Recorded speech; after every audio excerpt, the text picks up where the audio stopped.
Welcome to American Education FM, everybody. I'm Dr. Sean Brooks. Welcome back. Okay, here's where I'm going to start. Josiah Richwine sent me a video that is very interesting, and it's very basic, I think, and I don't think it's overly complicated, and it's direct and to the point. And I wanted to bring it up here on this particular show, and I'll link it in the description below also if you're interested in watching it, if you haven't already seen it. The individual's name is Casey Putsch, and Casey was a guest on Tucker Carlson's show, and he lives in the greater Toledo, Ohio area. He's rather well known for creating a diesel engine, apparently, that is remarkably fuel efficient and far better, of course, than any electric vehicle. And again, that should go without saying because electric vehicles are nonsense. In this particular episode, though, on Casey Putsch's YouTube channel, he's doing a great deal of yelling and screaming, and rightfully so, specifically in the direction of Vivek Ramaswamy and what's going on in Ohio regarding data centers. And so he raises excellent points, basically, and I want to just get into what data centers generally are and basically their useless nature. And he, again, brings all of this up in his episode. And he flies around in a helicopter, and he's taking a look at these data centers that are being built in his area of Ohio, and how, again, you have Vivek Ramaswamy out there basically saying that he wants to turn the Ohio River and the southern Ohio Valley into a giant data center, or multiple data centers along the Ohio River, and then, of course, basically turn it into the Ohio version of Silicon Valley. This is not a good idea. Again, these data centers have zero return on investment, and I don't know why people think that they do. So, first of all, let me get into what they are, because again, it's not complicated. It really is exactly what you would just think. They are giant warehouses that are just filled with servers that are collecting data and collecting information and storing quote-unquote cloud data. So I popped this very generic question again into Grok, and here's what it shot back out. Data centers, it says, are large specialized facilities that house thousands or tens of thousands of computer servers, storage systems, networking equipment, and associated cooling/power infrastructure.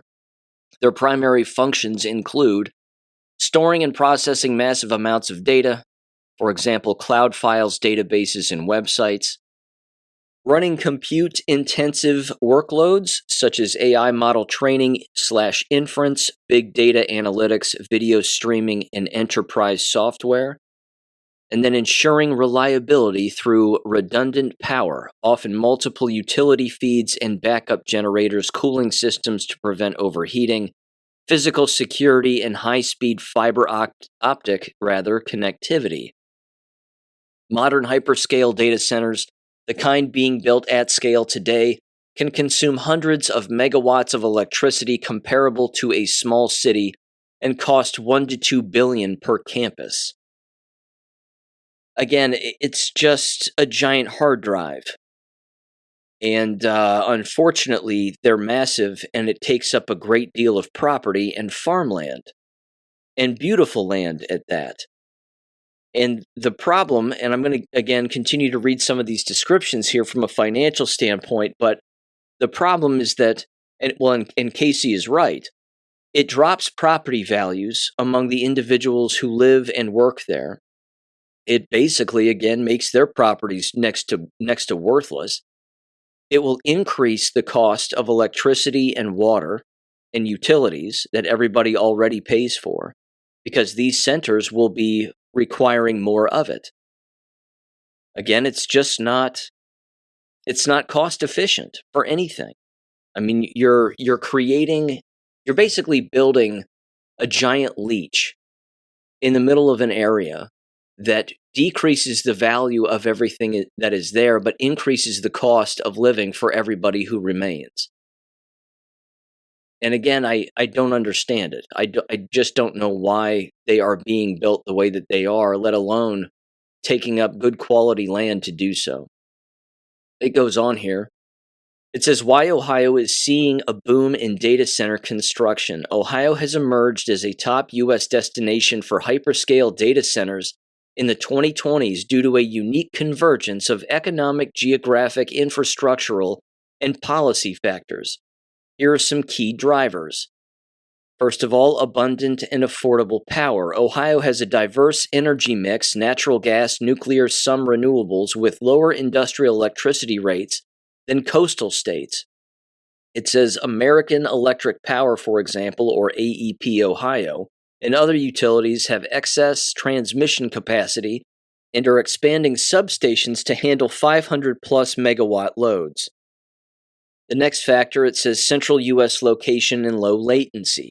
Located within 600 miles of 60% of the U.S. population, reducing data travel time. Ideal for multi-region cloud architectures, for example, Amazon Web Services US East 2 in Columbus. Again, this is something that Casey Putsch specifically mentions, having to do with, again, these data centers being located on major interstate highways and very close to those interstate highways. I don't understand, again, why they have to be next to interstate highways. Again, it's quite possible that this is way beyond my pay grade, but I'm just saying that none of this makes sense to me. It again, along the same wavelength as what Casey brings up in his YouTube channel, it seems useless and worthless. It doesn't seem like, again, it has any return on investment whatsoever. It's just a giant eyesore in the middle of seemingly nowhere, but it's beautiful land. And it's just being destroyed, again, with these massive data centers. I don't get it. And then, of course, it says land availability and low cost. It goes on, it says vast tracts of flat, developable former farmland or industrial sites, for example, Licking, Ohio, Franklin, Union counties. It says land can be acquired for $10,000 to $50,000 per acre versus $1 million plus in Northern Virginia. Well, again, they say former farmland. That's because they've either acquired it through what? Eminent domain, or they've offered the farmer an offer that they can't refuse. Again, it's just an eyesore. They look gross. And then it says tax incentives and pro-business policies. 30-year, 100% property tax abatements via Ohio's enterprise zone and data center tax abatement programs. Basically, these people don't have to pay taxes on the land for at least 10 years, according to Casey, and I have no reason to doubt him. Sales tax exemption on equipment purchased. Jobs Ohio and local development agencies offer grants, workforce training, and fast-track permitting. Again, what kinds of people are they going to bring in to run these servers? Probably not Americans. Proximity to Ohio State University, nationwide fiber backbones. And it says, and growing tech corridors in Columbus. Intel's $20 billion chip fabrication announced in 2022 created a semiconductor-adjacent halo effect. And then it says, AI and cloud demand surge. Post-2023 generative AI boom, ChatGPT, etc., drove explosive need for GPU clusters. Ohio's power land combo combined with incentives made it attractive for Microsoft, Google, AWS, Meta, and hyperscales to build AI training campuses. I'm telling you, it just reeks of like Terminator stuff. That these become factories where Terminators are going to be created. It's just wild to me. Notable projects, it says, as of late 2025, Amazon Web Services has 10 billion plus expansion in New Albany, Ohio, with 300 plus megawatt campuses. Google has 2 billion plus in Columbus, Lancaster, which are AI-focused campuses apparently. Microsoft has 1 billion plus in Licking County, additional AI data centers. Meta has 1.5 million square feet facility in New Albany, and others including QTS, Cirrus One, Infomart, and emerging AI startups. Economic impact, basically zero. It says 10,000 construction jobs. And then, of course, once they're built, those jobs are then gone. And 1,000 permanent high-wage tech jobs per large campus. As Casey points out, this is basically maintenance jobs. These aren't the individuals actually running the servers. These are the people cleaning the toilets. And then it says $5 billion plus in cumulative private investment since 2021.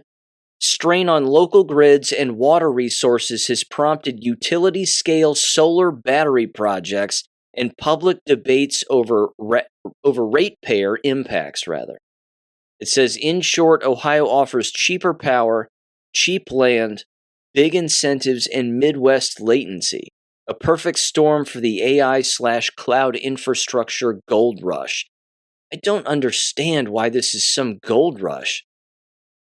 I understand the need for computing power, I suppose, but if we're using it already, don't we already have it? Which begs the question, what computing power is going to be used in the future that basically, again, is going to require all of these particular facilities and these massive campuses? It seems alarming to me, to some extent. To a great extent, as a matter of fact. But here's Casey himself. Again, his YouTube channel is Casey the Car Guy. Give him a listen here for just a little bit in 3, 2, 1. Ohio, if you look it up, is approximately the number 4th most valuable place on planet Earth for AI and data centers because its geographical location and the ability of cooling.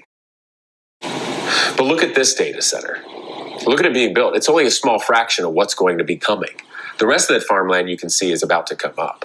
And let's not forget the people whose lives it's going to destroy. But look at the grid.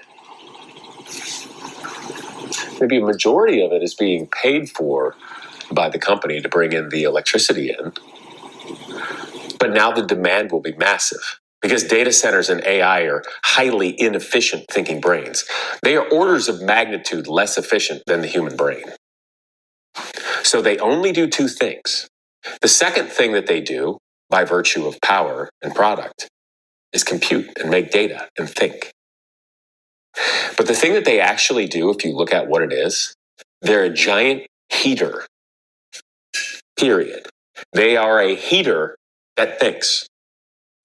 Nobody cares about the environment anymore, do they? Old electric cars were the big leftist scam that's supposed to matter when an EV and their battery has a massively larger carbon and energy footprint to create than a normal internal combustion engine car.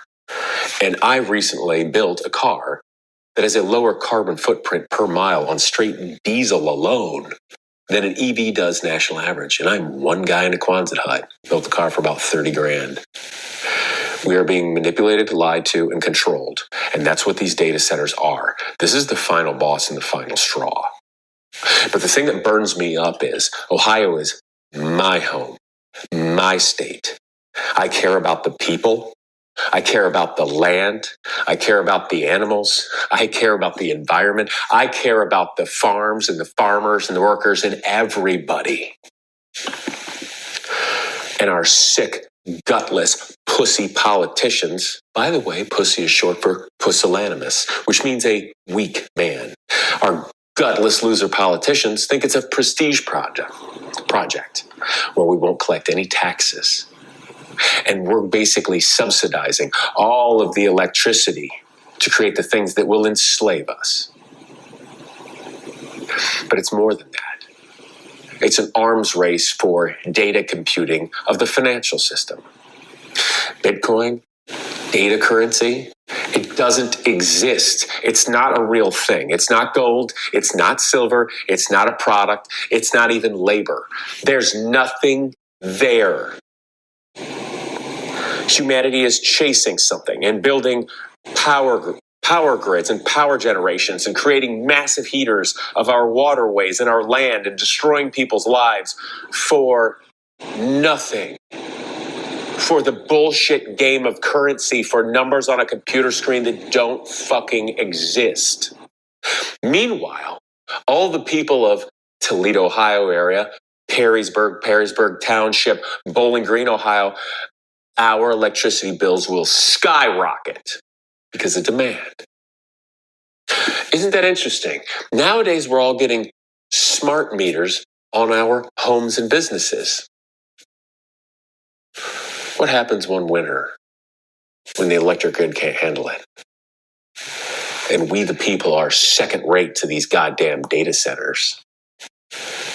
And we lose the power, which now costs 25 to 50% more than it did because we're subsidizing this while they don't pay taxes to billions of trillions of dollars worth of power in Silicon Valley, owned by evil nerds that have giant bunkers in places like Hawaii or New Zealand.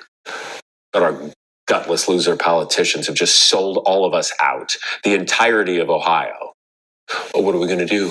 Vote? Are we going to tweet about it? Oh, I'm sorry, it's X. Are we going to excrete about it? We're going to make a YouTube video? Are we going to go to war the right way with politicians? Or is it too late?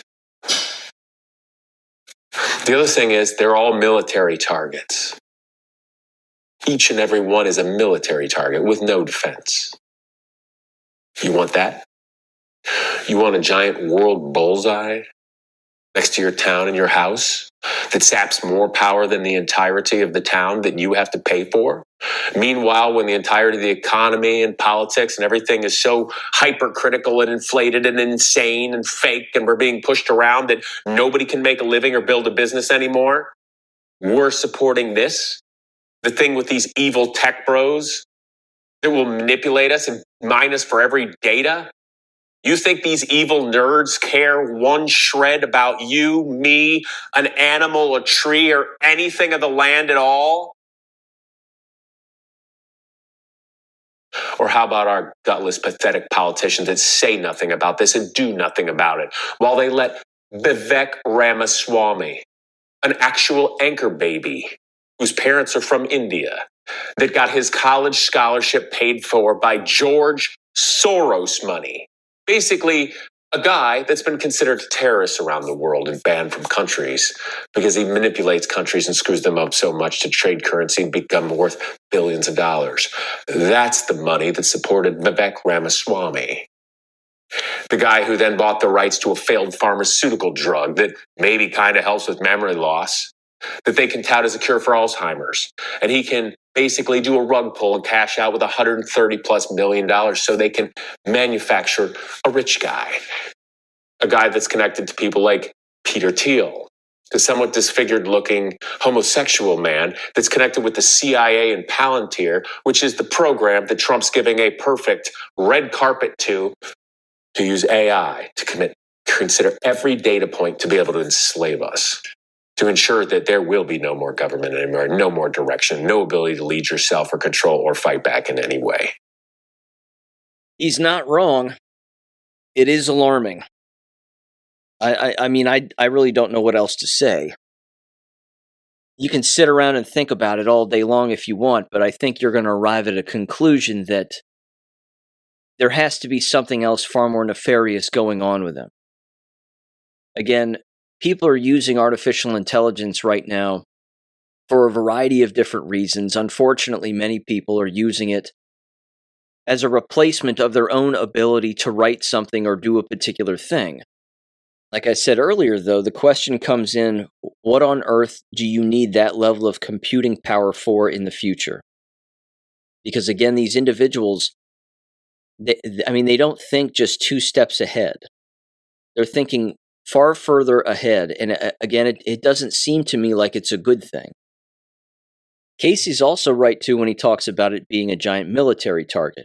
I mean, one of these data centers explodes. You're talking about a level of pollution that would disrupt the entire living area, farming land, you name it. I mean, you've got lithium batteries coming out of their ears in those data centers. The entire data center is a giant lithium battery. One of those things catches a blaze, well, forget it.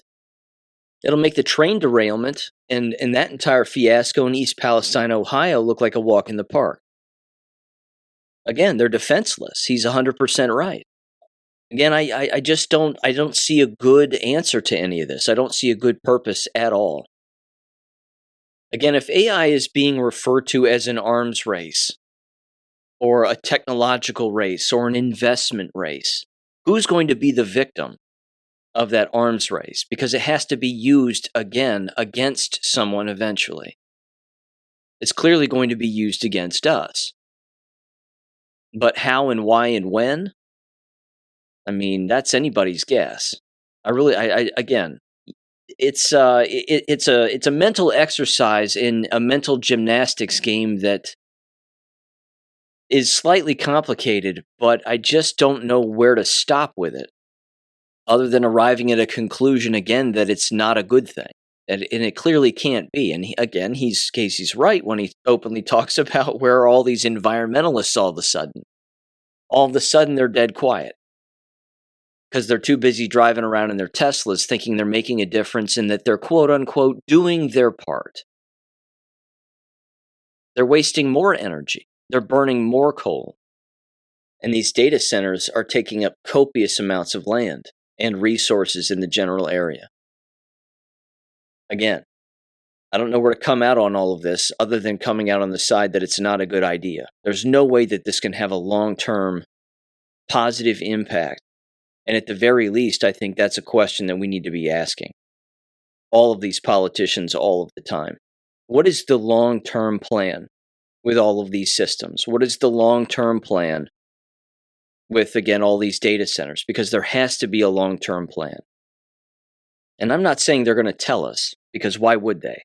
They wouldn't benefit from disclosing their plans, not certainly to us. But we get to talk about it, and we get to ask about it, and we get to converse about it, and we get to, again, attempt to arrive at some kind of a conclusion as to why these are going to exist in the first place, and then, of course, why they're building them the way that they're building them, certainly for some long-term gain. And again, if their long-term gain is our destruction in the process, well, that's not good, and we should stop that somehow. But he's right. Voting our way out of this isn't going to be the solution. But there has to be some other reason, again, why it's being built. But relying on politicians to give us the answer to that question, I think, is an impossible feat.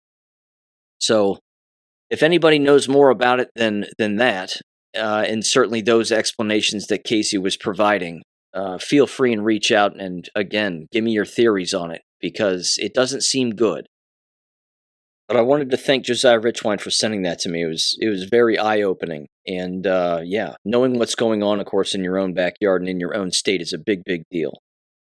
So with that said, let's talk about this now. Cicely Hellickson in New Mexico sent me this, and thank you, Cicely, for doing so. This is a fantastic document and rather eye-opening as well.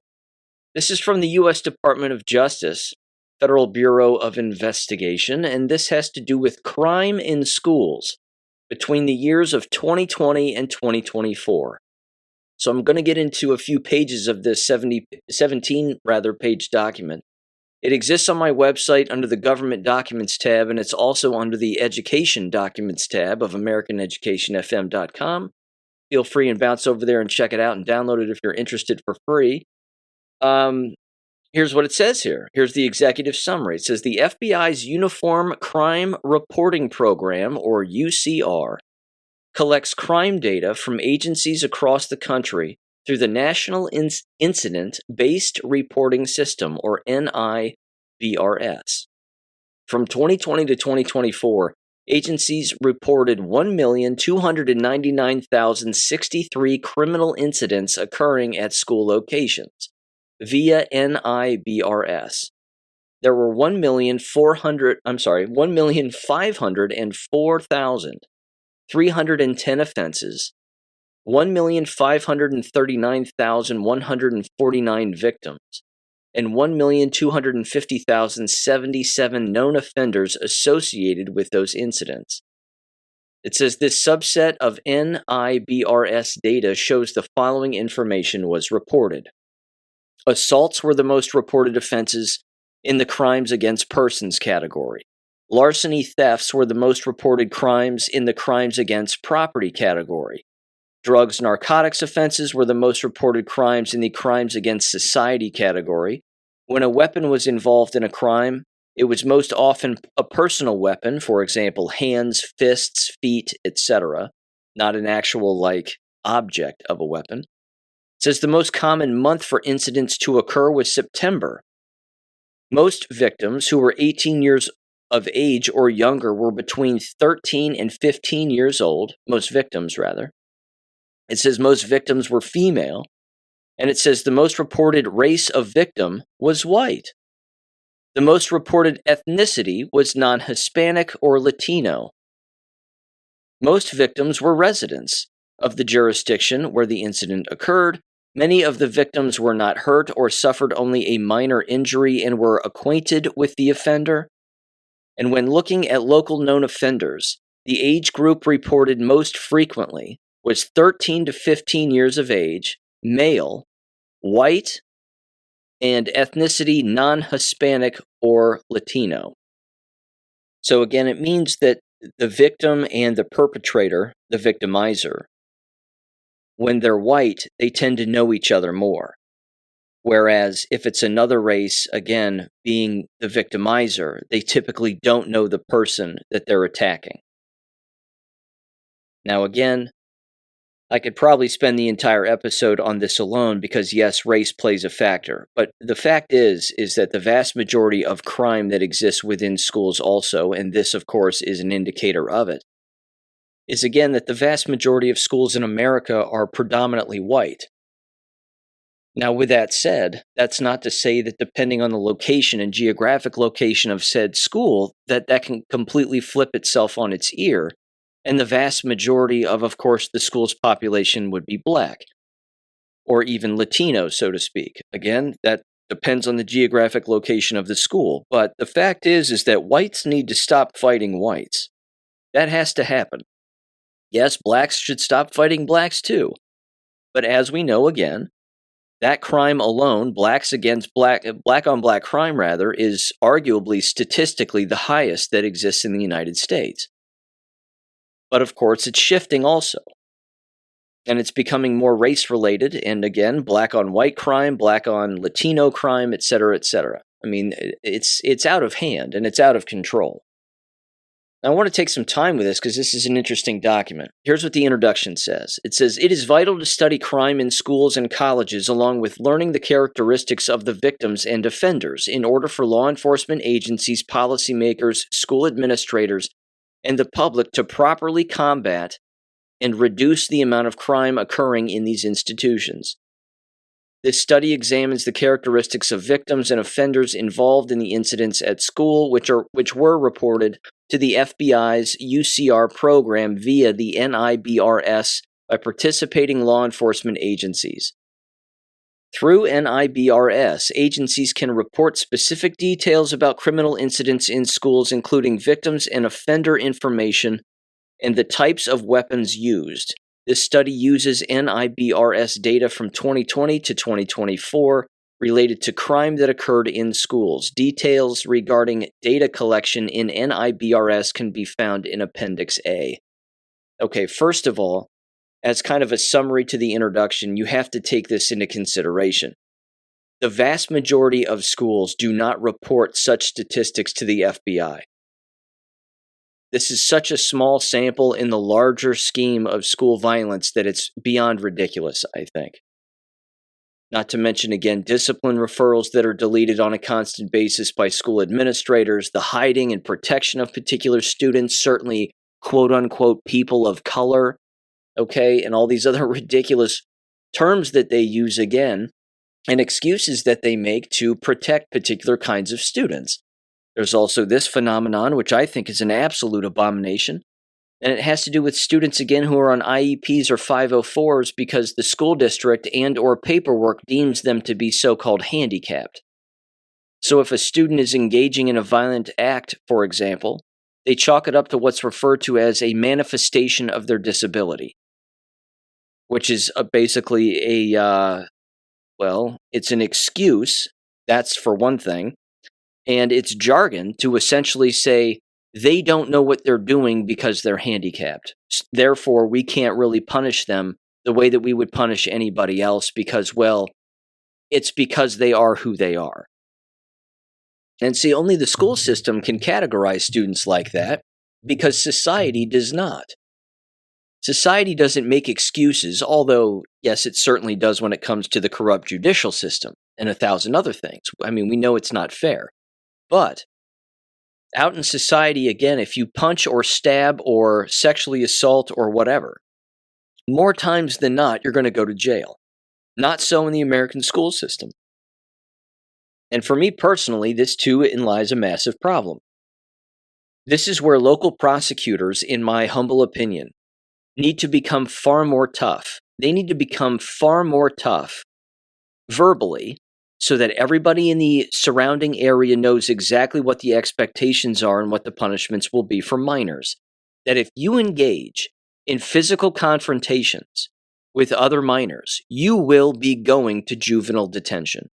If the parents file charges against the minor, you're going to juvenile detention. You make that mandatory. Mandatory. You're in juvenile detention for a weekend. You're suspended from school, if not expelled.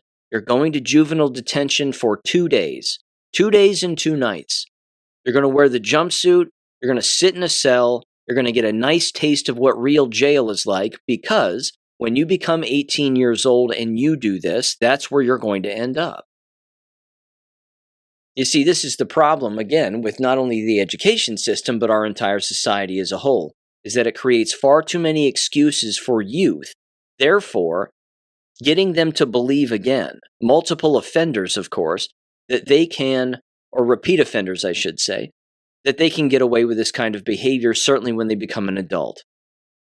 If they're deviant children, they're going to be deviant adults. That's usually the way that it rolls. Now let's get into the numbers here. In 2020, which is when this particular study kicked off and this data gathering kicked off, there were 6,013 agencies. Again, number of agencies, and then, of course, the population that those agencies were covering within that specified year. So in 2020, you had 6,013 agencies that covered 179,578,711 people.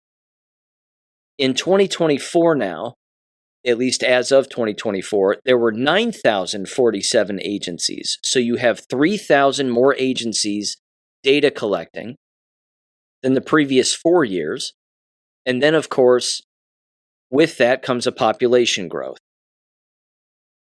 So again, that would, of course, indicate that the number and incidence of violent offenses is going to also increase. And it does. Again, there were 116,173 offenses in 2020. And then in 2024, there were 381,116 offenses, with equal amounts of victims on both sides as well. Now, this is interesting too, which I mentioned it earlier, and it mentions it at the very top of this particular document, but the actual months themselves that report the largest number of incidents of, again, violent acts or criminal acts specifically. It usually begins here in September with 159,111. And what I want to do just very quickly is mention the months from the highest incident month down to the lowest. And again, as one might expect, June and July is the lowest. But September is number 1, followed by October being number 2. And then February is number 3. And then, let's see, we have March is number 4. April is number 5. May is number 6. January is number 7 on the list. And then it just kind of peters out from there. Again, August is not very high. December's not very high, but there are still plenty. And again, with September being 159,111 incidents, again, right down to the lowest, which is July, where there were 28,869. Now, when it comes to the actual specified crimes themselves, they have these broken down by, again, crimes against persons, crimes against property, and then specific crimes against society. So 3 separate categories. Crimes against persons, assault offenses, and sex offenses top the list. Assault offenses in 2020, 652,303 with an equal amount of victims. Crimes against property, larceny, and theft offenses, you have 232,601 with 251,594 victims.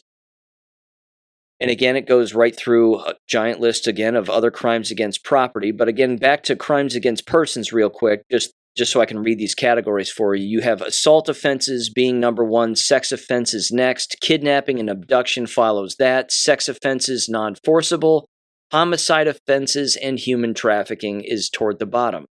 And then crimes against property, larceny, and theft offenses are number one, damage and destruction, vandalism of property is two, burglary, breaking and entering is three, fraud offenses, motor vehicle theft, counterfeiting and forgery, robbery, arson, stolen property offenses, extortion, blackmail, embezzlement, and bribery. And then crimes against society, you have drug narcotics offenses topping the list with, let's see here, 244,002 offenses with 244,005 victims. Followed by weapons, law violations, pornography, obscene material, animal cruelty, prostitution offenses, gambling offenses, and other offenses.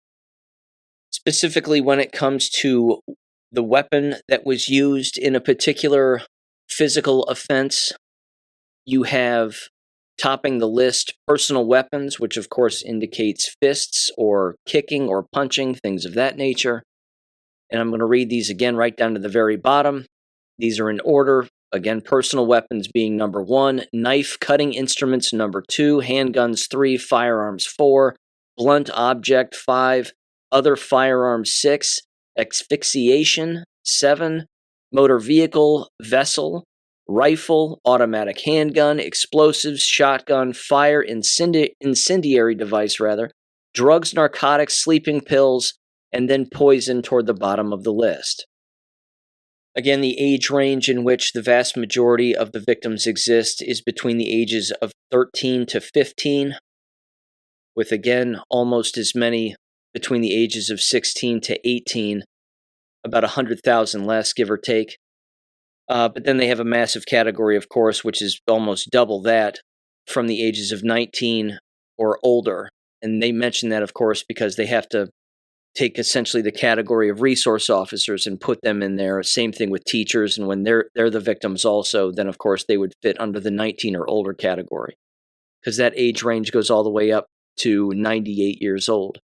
As far as females are concerned, they are barely the majority again when it comes to the highest percentage of victims at schools, sitting at 49.4%, whereas males are at 49.1%, with 1.5% being other. God knows what that is, or unknown. Could be the trannies for all we know, who's to say. I don't want to identify as either. Okay, whatever. Anyway, as far as, again, the number of victims, and based on race, whites account for the highest, with 631,349 victims. Blacks or African Americans, as it's categorized here, 267,783. Asians account for 30,605. American Indian or Alaskan Native, far less than that, at 7,756. And then other Pacific Islander, of course, you have 3,633, with 67,891 being in the unknown category. When it comes to the actual injuries themselves and bodily harm, it says apparent minor injury makes up the vast majority, with 37.5%. However, there is a 59.5% of individuals that do not report any kind of an injury whatsoever. When it comes to the relationship of the victim and the victimizer, the largest category is outside family but known to victim. And that makes up 687,188 when it comes to the number of relationships. And again, the largest category below that is someone who is on an acquaintance level at approximately 410,538. There's also another category toward the bottom here titled Not Known by Victim, which accounts for 249,217. So it's just a complete stranger attacking another stranger. Offender characteristics, there are others here again. Number of offenders based on the age range. Again, the vast majority existing within the 13 to 15-year-old age range, with the vast majority of those particular offenders being male, 64.3%. And then finally, here's the summary of this, and this is an important paragraph because there's a very specific piece that, of course, a study like this would not look into, which is exactly why I've written the books that I've written about this very subject, and am well-versed in it, is because I know the factors as to why this actually happens within these environments. It says the following here. Summary. The information presented in this report includes features associated with crimes against persons, property, and society. However, it does not identify the factors which prompt crimes in schools. Rather, the information is intended to show the richness of NIBRS data in presenting the characteristics, for example, victim and offender demographics, weapon type, and injury type, involved with criminal incidents that occur at school. By examining these facets, law enforcement agencies, policymakers, and school officials can discover trends that help develop strategic plans and proactive policies to protect educational institutions of all levels, unquote. Here's the problem. The problem is that someone would look at these statistics and they would see the word gun, and then they would say, we have a gun problem. Well, as it turns out, you don't have a gun problem. You have a fist-kicking problem. That's what you have. You have a white-on-white offending problem. You have a black-on-white, white-on-black offending problem. And you have a victims only by a portion of a percentage point, with the majority barely being female victims, whereas clearly both males and females in these environments are basically equal victims of violent crime. So, or all kinds of crime, regardless of whether it be, again, violent or something like theft.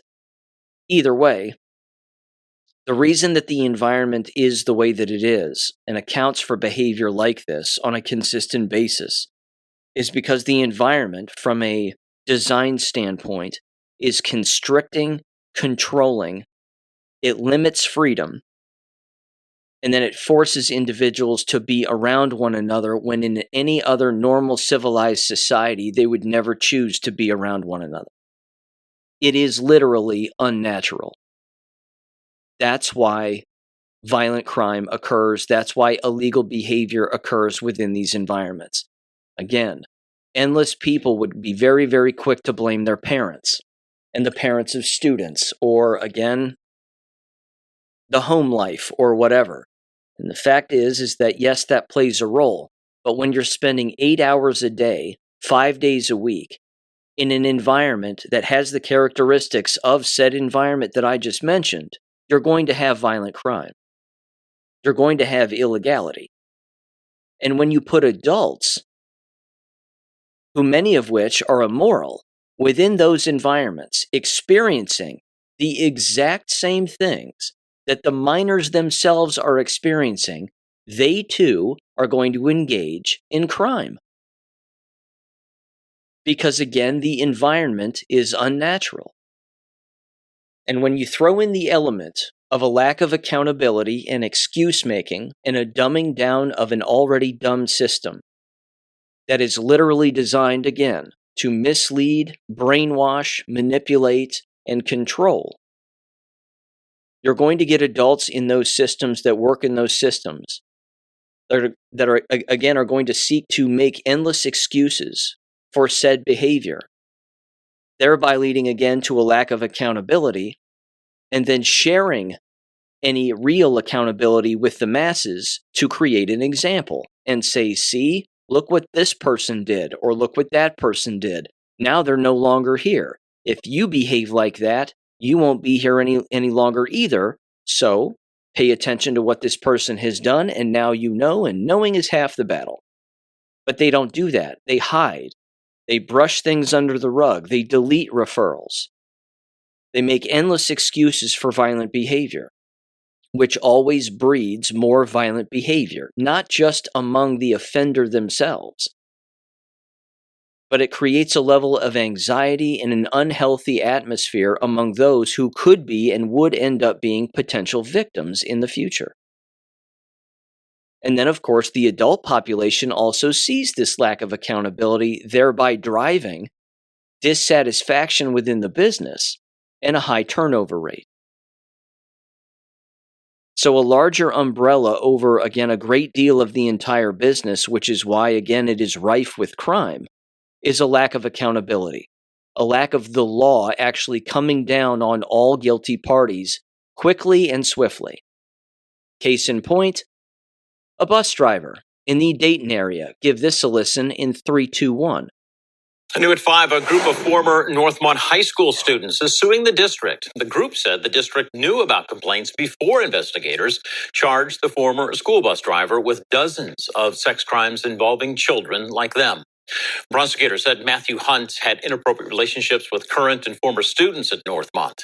This summer, prosecutors charged him with 17 counts of rape, 64 counts of sexual battery, and a count of unlawful sexual conduct with a minor. The I-Team's John Bedell joins us live in Dayton this afternoon. John, this lawsuit includes details the I-Team first uncovered this summer. James, 2 months ago, the I-Team got a hold of personnel file documents that detailed allegations of inappropriate behavior years before prosecutors got involved in a criminal case here at the Montgomery County Courthouse. Well, now this lawsuit is taking details the I-Team. In a new lawsuit filed in U.S. District Court in Dayton, 4 former Northmont High School students who are now adults say they're among the victims Matthew Hunt met through his job as a Northmont school bus driver and sexually assaulted. In the filing, the former students say the school district should have known Hunt posed a threat to children, saying at one point, throughout his employment, administrators and other employees observed warning signs but failed to investigate, act, or report. In the filing, the former students say the superintendent who hired Hunt failed to review his personnel file from Vandalia Butler City Schools, nor did she review Hunt's personnel file from Eaton Community Schools. The I-Team previously detailed both of those documents this summer, including this letter included in Hunt's personnel file from Vandalia Butler City Schools. Dated early March 2009, it told Hunt about an upcoming pre-disciplinary hearing. It details allegations he participated in inappropriate conversations with students, including conversations that were sexually suggestive and that contained inappropriate language, and that he permitted inappropriate physical contact between students. Hunt worked for no less than 7 different school districts in the Miami Valley, most recently Northmont Schools. In May, police arrested Hunt on Northmont High School's campus on a charge of sexual battery. Hunt now faces more than 80 sex charges that prosecutors say are related to sexually abusing underage boys and students.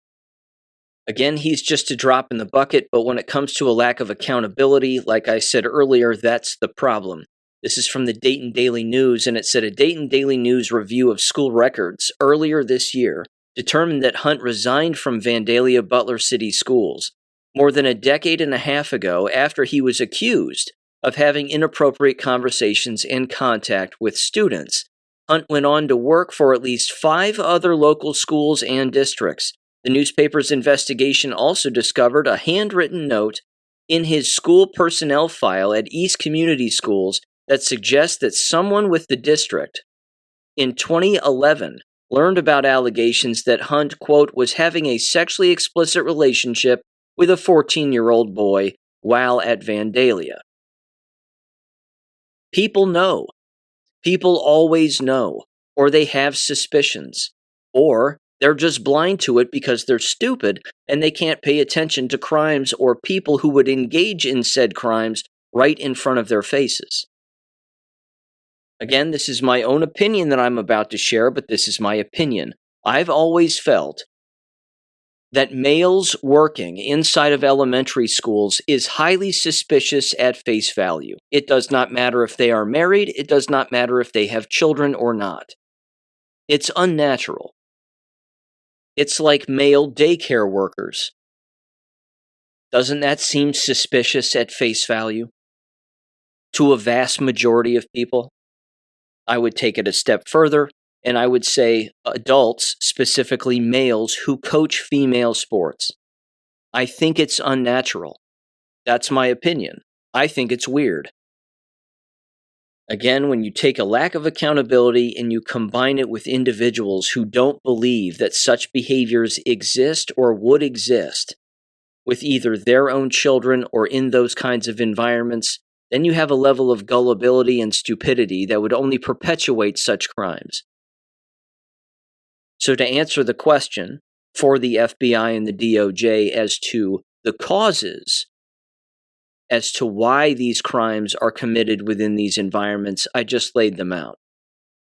And then there was this, which is kind of a funny story. This is the predictable reactionary response that exists from a number of these school environments when violent crime or any criminal behavior takes place, is instead of actually addressing the problem, like kicking out the person who actually engages in said violent crime permanently and forever, and then making it known that said individual is gone permanently and forever because of what they did specifically, they rely on technology or outsourcing or consulting groups or whatever to basically hawk their wares within school districts and then sell them products that they think that they can rely on, which are only ending up becoming, of course, reactionary devices that are used, but they think that they're preventative when clearly they aren't.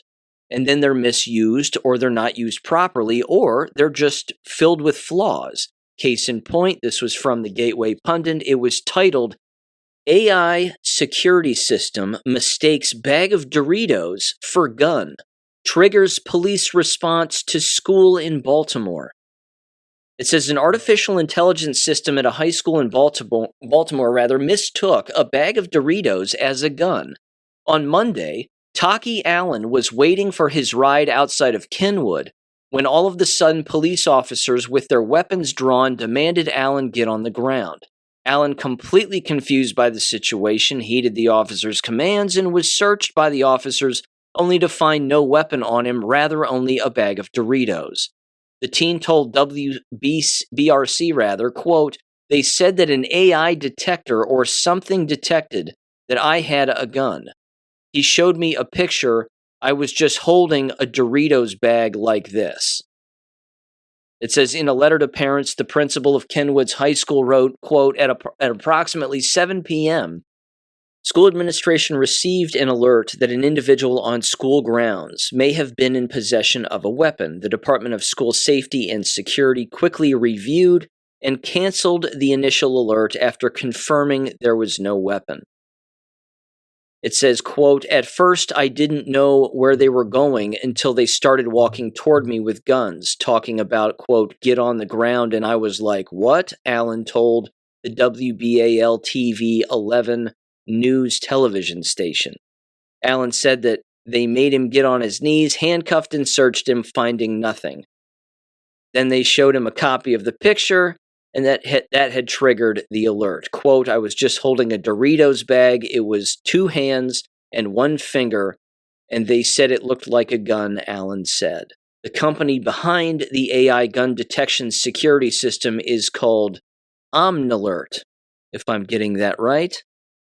It says in the last year, Baltimore County Public Schools has invested nearly $2.6 million on AI gun detection security systems in its schools, unquote. Of course, high black population, that goes without saying, but again, flaws in the system.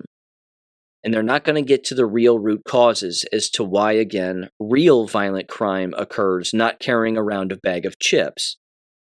Now, of course, like in Oxford, Michigan, for example, after the Ethan Crumbley shooting, you have, bullet-sniffing dogs and gun detection camera software, much like this, with see-through backpacks.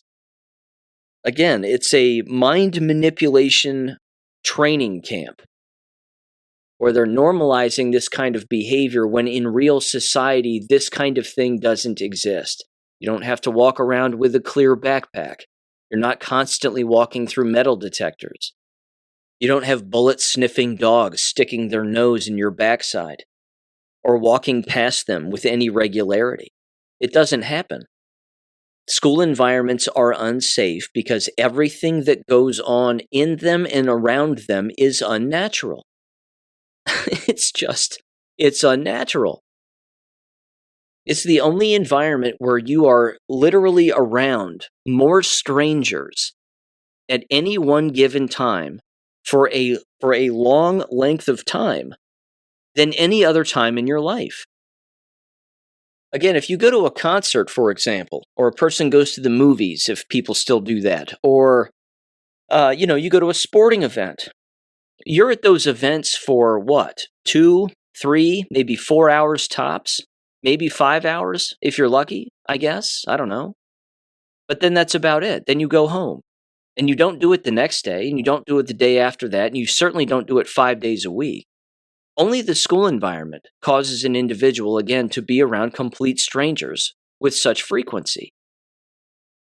Because, again, it's unnatural. No wonder there's crime. And typically speaking, as one might imagine, school board members themselves are not free from this either. They're directly tied into these environments. They vote to adopt policy. They vote to eliminate policy. They vote to adopt employees. They vote to eliminate employees, etc., etc. They do all of this. So again, some would say that school board members themselves have their fingers in this pot probably more than some other individuals who work within a school building or a school environment. Because again, these are the individuals putting the policy in place that is supposed to be followed. But if board members themselves don't follow their own policies, then you have a top-down problem. And that's a big problem. Now, there's this particular article that just dropped the other day in the local rag newspaper in the town where I live, and I've criticized this outlet before, and I'm going to continue to do it, even though this particular piece did come out, which is rather interesting, and I was well aware of this in advance, of course, before this particular article came out. But let me give you a quick little summary. A number of months ago, the husband of board member Don King, Scotty King, was apparently leaving the building and got tripped up with one of the other male board members. They were either leaving at the same time or whatever it was. I don't know all of the ins and outs of it, but what this ended up causing was, no one was arrested or anything like that, but it ended up causing the board to adopt a policy that they used against Scotty King by basically saying again, and they were rather specific in their own board meetings, so if they don't even know what their own policy is that they themselves are creating and implementing toward a fellow citizen, then they would do well, again, to, be more clear as to what exactly their intent is. But they created a policy that told Scotty King that he was not allowed to be in the building unless he was actually speaking, and only during the time when he was allowed to speak during the public speaking portion of their meetings, which of course lasts approximately 3 minutes. So, with that said, this led Scotty King to basically ask a bunch of questions as if to say, well, what am I supposed to do? Am I supposed to walk in, sign up to speak in the sign-up sheet, and then leave the building? And then assume when the public comments portion is about to take place and maybe watch it on my cell phone on YouTube and then enter the building when my name is called? Or what exactly am I to do? And in this particular story, of course, what ended up happening is Scotty King sued the Talawanda City School District and 4 of their board members, not his wife, but the other 4, for adopting this policy because it does infringe on his First Amendment and 14th Amendment rights. And in typical fashion, what does the board do? Well, they ended up lying about it and saying that no, this was a no physical contact order, as if to say, you're not allowed to have physical contact, like touch other board members or employees or whatever, or else we would initiate legal action against you. But that's not what the original order said. That wasn't the policy, quote unquote, that they put in place regarding Scotty King. They flat out told him, like, you can't be around us, period. Like, you can't be here. You can only speak and then you have to leave. That was the original order. So Scotty sued them. And now the story of his lawsuit has finally made its way to the Oxford Free Press. And here's what it says. And by the way, the Oxford Free Press is leaving out a very key component of this, which was an actual thing that the board actually did that ended up happening to Scotty King.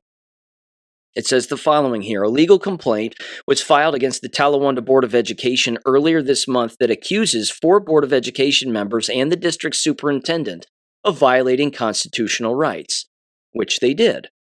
It says the complaint, filed in the U.S. District Court of the Southern District of Ohio Western Division by plaintiff Scotty King, lists Superintendent Ed Thoreau, Board President Rebecca Howard, and board members Chris Otto, Pat Mead, and Matt Wyatt as defendants.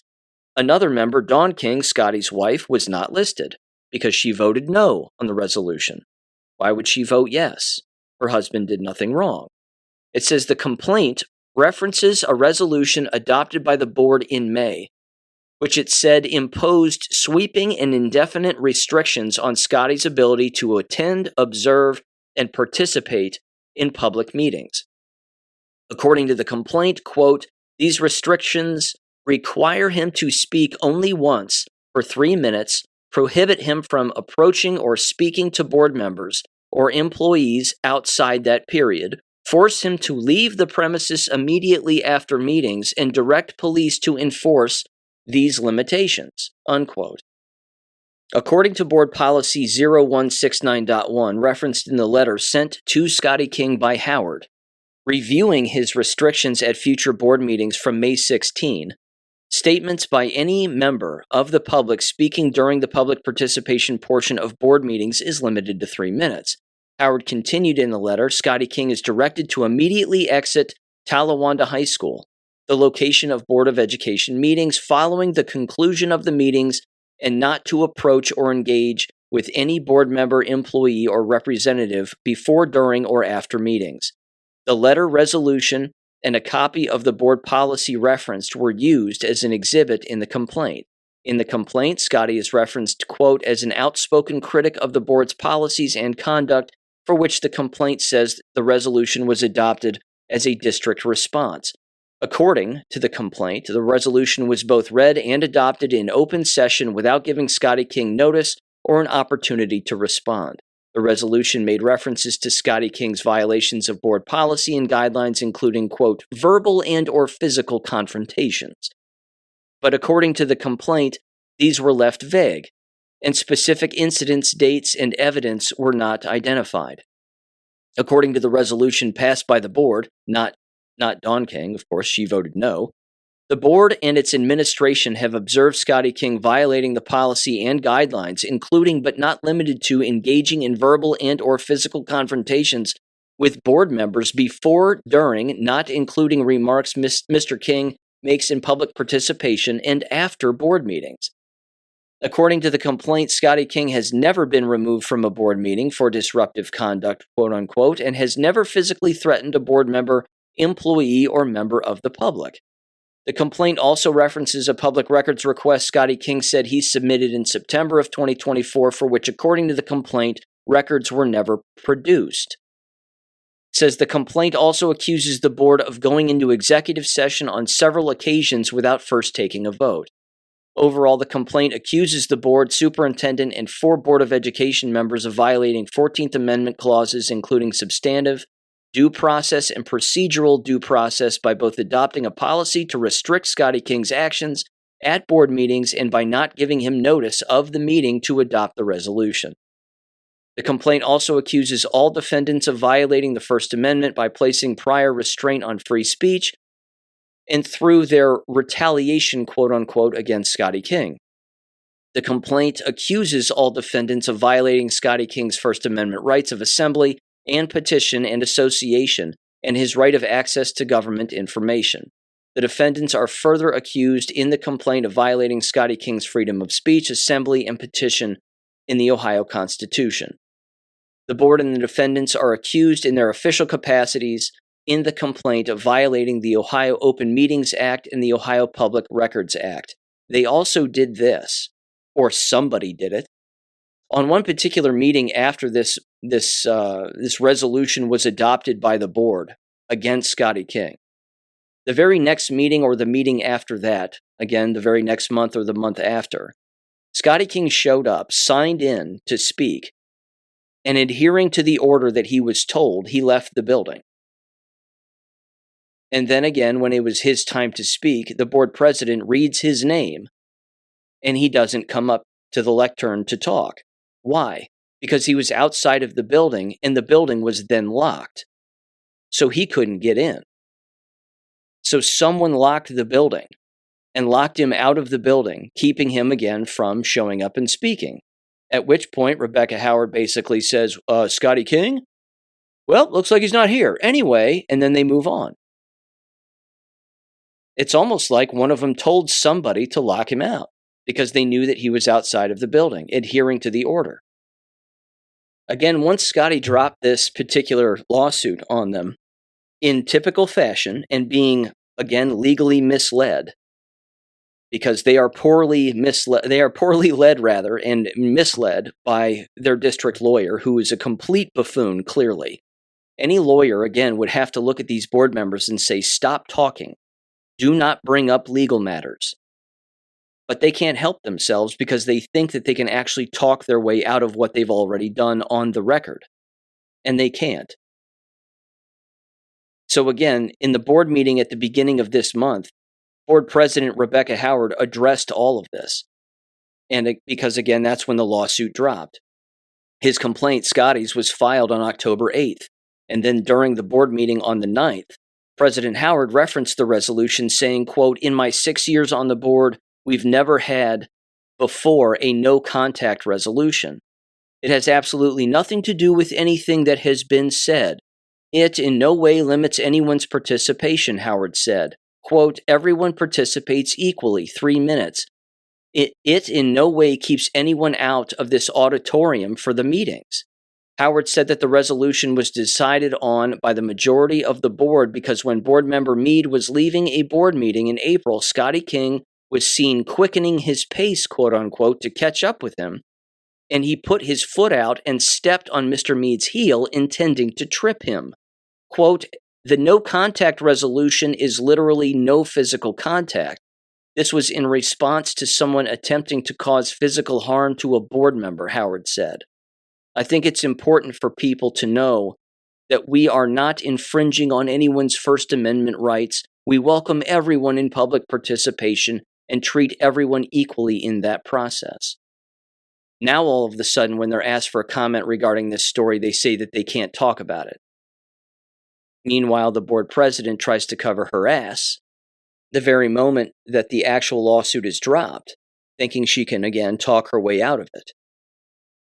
Again, they think that everybody has a short memory, and they don't understand that the publication that they run to, the Oxford Free Press, actually already published the resolution in a previous May article, and that the meeting itself exists on YouTube, and that anybody can go back and read it and or listen to it. For example, the old editor, so-called editor, of the Oxford Free Press wrote the following back in May. Specifically, again, involving Scotty King is subject of a no-contact resolution. Board members call for more civility. It says the following.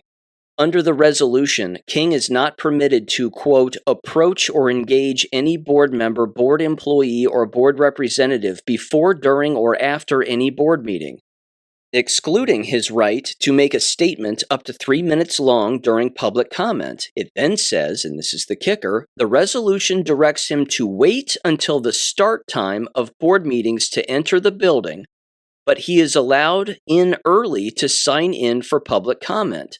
King must immediately exit district premises after board meetings. He is still allowed to email board members and district employees. They also stated in the May 15th board meeting that he needs to limit contact, quote unquote. Again, whatever that means. Physical contact, he can't talk to employees at other events like football games or what have you. I mean, again, it's a little vague. I understand that they're not necessarily keeping him from speaking during the 3-minute section, but Why lock him out of the building then? Because the doors, I don't believe, have ever been locked before during a meeting. An individual can come and go as they please during a meeting. Again, it's not a good look for the district, not in the slightest. And again, they just recently published another article describing the 4 individuals running for board seats. Matt Wyatt can't help but describe Kentucky for some reason. When I was in Kentucky, we did this and we did this. You had multiple levies in Kentucky. You had multiple superintendents. It was an unstable working environment because he's unstable. Pat Mead takes credit for things that have nothing to do with him. Student success, this, that, and the other. It has nothing to do with you. And then again, if you listen to or you actually read Corey Fry or Tom Heisler's explanation, they're very direct. Again, Tom Heisler said the following, quote, each board member should support the goal with professionalism, civility, and an open mind. It's imperative for board members to understand that there is often more than one path to success. I feel it is time for a new perspective, and I want to help by bringing new ideas to shape an even better Talawanda School District for current and future generations of our children. That's well said. No doubt about it. He also said the following, I will advocate for implementing zero-based budgeting, where expenditures are evaluated each year to ensure spending is cost-effective and aligned with the district's current goals. He says many boards of directors of public entities are comprised of leaders in diverse industries to provide alternative perspectives in decision-making. He said, I believe this divergence in thought would be very beneficial to the Talawanda school community. He's 100% right. And then Corey Fry said the following, I haven't worked directly in education. My experience gives me a clear understanding of what employers need and how to prepare students for real-world careers. I'll work closely with the superintendent to ensure our schools equip students with the skills and values like hard work and adaptability that they need to thrive. My plan is to push for a thorough budget review, working with the superintendent staff and committee of teachers, facility staff, administrators, and parents. Together we will find efficiencies and prioritize what's essential for our students, ensuring transparency and collaboration every step of the way. He then said, my background in skilled trades gives me a real-world understanding of what students need to succeed in today's job market. Having managed budgets and worked with diverse groups, I'm ready to think creatively and tackle challenges head-on, Fry said. He then said, quote, I'll focus on practical solutions, fiscal accountability, and putting students first, all while building stronger connections across our community, unquote. Well said. The wasteful spending is out of control. The amount of money that is lost is out of control. The number of people who could be hired as a result of, again, bringing that money back that they are wasting could happen. Giving people a pay raise could actually happen. They just need to stop buying things on Amazon. They need to stop buying gas cards at Kroger's. Stop paying for La Rosa's lunches for interviews for people. If you want to buy lunch for somebody, pay for it yourself. Administrators make more than enough money. They make too much, in my opinion. Hell, cut administrator salaries and increase the salaries of the education assistants. How about you do that? It's just a thought. But of course, that election is next week, and that should be interesting one way or another. Okay, I'm going to end with this. I saw this story, a little levity here at the end. I saw this story, and I instantly just started laughing. And I said, oh, please.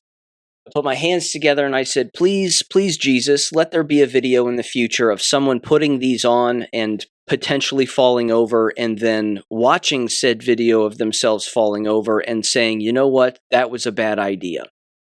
Ladies and gentlemen, this is the Wireless Body Area Network in a nutshell if I've ever seen it.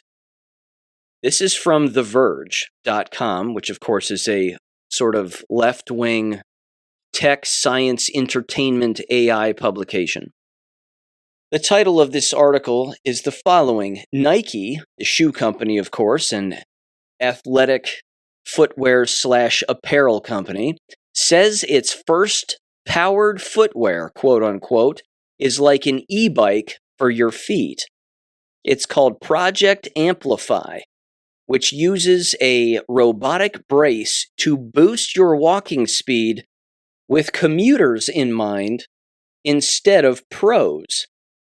It said on Thursday, Nike announced Project Amplify, the world's first powered footwear system, which it says isn't intended for pros. In fact, quite the opposite. Much like e-bikes provide pedal assistance, Project Amplify uses a lightweight robotic system to boost running and walking speed. What in the ever-living hell is this? And I'm telling you, it looks like a robotic ankle brace to some extent. It says the following here: the first generation product created alongside robotics partner Defy isn't designed for competitive, faster runners trying to shave seconds off their time. Rather, it's intended to serve athletes who want to go faster and farther with less effort by giving them more power for everyday movement. In effect, a second set of calf muscles, Nike explained in a press release. Project Amplify resembles an ankle brace with a motor, drive belt, and rechargeable battery concealed in a fairly svelte design. It's aimed at athletes, quote unquote, anyone with a body, according to Nike, who are running at a roughly 10 to 12 minute mile pace. The product has been in development with over 400 athletes over the past several years and remains in testing, but Nike mentioned plans to bring it to consumers in the coming years. The robotic walking aid is among a handful of ambitious projects Nike unveiled today, including neuroscience-based footwear, quote unquote, and new cooling tech for its athletic apparel. So Nike's going to just start covering the human body in electronics, basically. What could possibly go wrong? I'm telling you, if this thing makes a person walk faster or run faster, the video footage that we're going to see of people falling on their face is going to be overwhelming and hilarious. I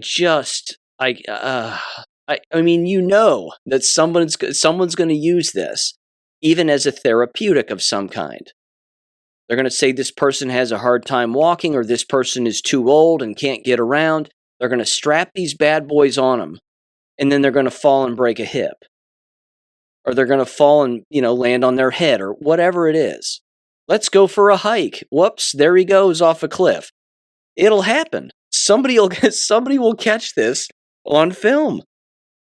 It's the wireless body area network again in a nutshell. I can't believe that people would actually buy into this.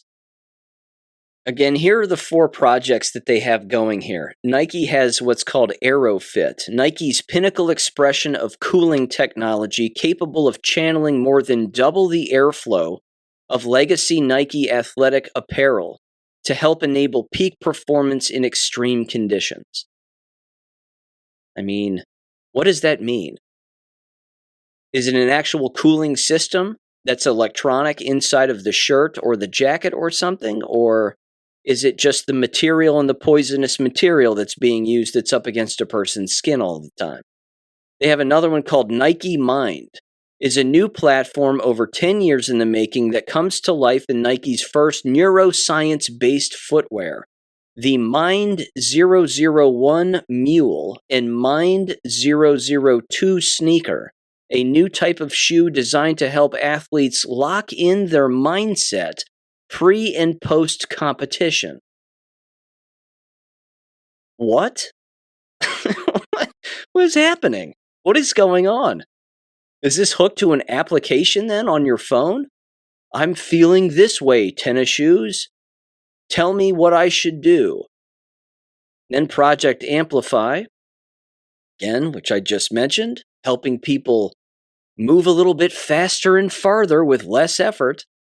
And then the ThermaFit Air Milano leverages Nike Air technology to offer an entirely new sensation in performance outerwear, allowing athletes to regulate their temperature without changing layers, offering warmth levels and range from a hoodie to a mid-weight puffer. It's just strange. Can we just have clothes? Can we just have clothes? Clothes that fit? If you get on this website, I'm not kidding, about.nike.com/en/newsroom/release/new Nike Innovation Engineering, blah, blah, blah. If you get on this, it looks like spaceware. Everybody's going to walk around what? Looking like a space creature, a science fiction space character. The shoes are ugly as hell. The jacket looks like a tire tread. And then, of course, they show what appears to be basically like a soccer kit. And that's it. I don't get it. I just don't get it. It's like Back to the Future 2 stuff. It just, again, it looks like the costume wardrobe department from the movie Back to the Future 2. It's very bizarre. Ugly as hell, in my opinion. But who knows? I'm just one guy. I could be wrong. Ladies and gentlemen, thank you for listening as always. I'll catch you on Wednesday. Peace.